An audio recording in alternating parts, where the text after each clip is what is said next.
BNP officer ভালো ফলাইতে পারবেন না। বিএনপি আবার পাওয়ার আসবে। ইলিয়াস পত্নীকে জড়িয়ে ধরে কি বলেছিলেন শেখ হাসিনা? সিলেট অঞ্চলে বিএনপির প্রভাবশালী নেতা এম ইলিয়াস আলীকে গুম করার পর হত্যা করে মেজর জেনারেল জিয়াউল আহসানের নেতৃত্বে একটি কিলিং স্কোয়াড। হত্যার পর খুনিচক্র ইলিয়াস আলীর লাশ যমুনা নদীতে ফেলে দেয়। এক চাঞ্চল্যকর গুম ও হত্যার নির্দেশদাতা ছিলেন খোদ তৎকালীন প্রধানমন্ত্রী শেখ হাসিনা। আন্তর্জাতিক অপরাধ ট্রাইব্যুনালে 164 ধারায় দেওয়া স্বীকারোক্তিতে র্যাব সদস্য সার্জেন্ট তাহিরুল ইসলাম ইলিয়াস আলীকে হত্যাকাণ্ডের বর্ণনা দিয়ে চাঞ্চল্যকর এসব তথ্য দেন। এদিকে গুম তদন্ত কমিশনের সূত্র থেকে জানা গেছে, শেখ হাসিনার নির্দেশেই ইলিয়াস আলীকে গুম ও খুন করা হয়েছিল। শেখ হাসিনা সরকারের সময়ে এসএসএফআই এর মহাপরিচালক ছিলেন লেফটেন্যান্ট জেনারেল চৌধুরী হাসান সোহরাওয়ার্দী।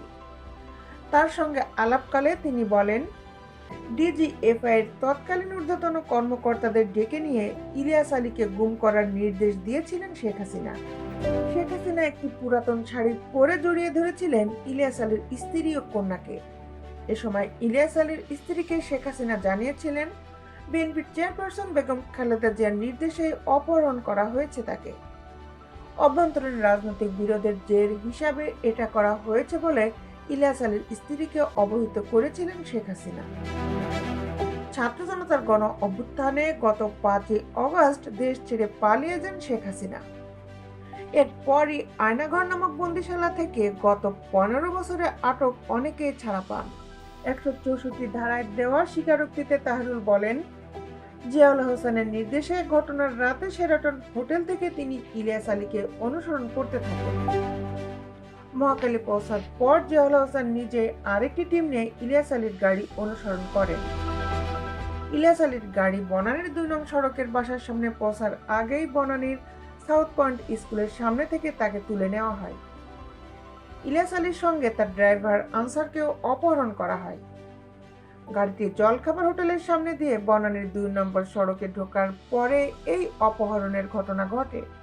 উল্লেখ্য, 2012 সালের 17 এপ্রিল সন্ধ্যার পর দলীয় নেতাকর্মীদের নিয়ে ইলিয়াস আলী সভা করেন তৎকালীন শেরাটন হোটেলে। সভা শেষ করে রাত 11টায় তিনি বের হন এবং গাড়িতে করে বাসায় ফিরছিলেন। অপহরণের লক্ষ্যে জিয়াউলের নির্দেশে শেরাটন হোটেল থেকেই অনুসরণ করছিলেন র্যাবের সদস্য সার্জেন্ট তাহিরুল ইসলাম। পরবর্তীতে তাকে চিহ্নিত করেছে আন্তর্জাতিক অপরাধ ট্রাইব্যুনালের তদন্ত টিম। তাকে তদন্ত কমিটিতে আনা হয়। জিজ্ঞাসাবাদের পর আন্তর্জাতিক অপরাধ ট্রাইব্যুনালে 164 ধারায় তিনি স্বীকারোক্তিমূলক জবানবন্দি দেন।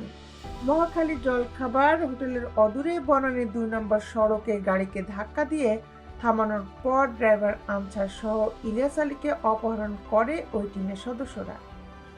এরপরই জিয়া তাহিরুলকে বলেন, তোমার ডিউটি শেষ, চলে যাও। নির্দেশনা অনুযায়ী দায়িত্ব শেষে তিনি ফিরে যান। জিয়ার টিম ইলিয়াস আলীকে নিয়ে যাওয়ার পর কি হয়েছে সেটা তিনি বলতে পারবেন না। আন্তর্জাতিক অপরাধ ট্রাইব্যুনালের তদন্ত সংশ্লিষ্ট সূত্র জানায়, ইলিয়াস আলীকে অপহরণের পর হত্যা করা হয়েছিল। হত্যার পর তৎকালীন র্যাব কর্মকর্তা এবং পরবর্তী সময়ে সেনাবাহিনীতে পদোন্নতি পেয়ে মেজর জেনারেল হওয়া জিয়াউল আহসান অফিসে ফিরে স্বস্তি ও আনন্দ প্রকাশ করেছিলেন। বলেছিলেন, আজ বড় একটি অপারেশন সাকসেসফুল হলাম, শেষ করে তাকে যমুনায় ফেলে দিয়ে এসেছি। জিয়া কথা বলেন যে ইলিয়াস আলী অপারেশনের কথা ঊর্ধ্বতনকে জানিয়েছে। ঊর্ধ্বতন বলতে তিনি মেজর জেনারেল তারেক সিদ্দিকী কিংবা শেখ হাসিনাকে বুঝিয়েছেন বলে সূত্রের ধারণা। যাদের সামনে এই কথা জিয়াউল আহসান বলেছিলেন, তাদেরকেও চিহ্নিত করতে সক্ষম হয়েছে ট্রাইব্যুনালের তদন্ত টিম। এদিকে শেখ হাসিনার নির্দেশে বিভিন্ন ব্যক্তি ও রাজনৈতিক নেতাকে গুম এবং অপহরণের সংশ্লিষ্টতা পেয়েছে গুম তদন্ত কমিশন।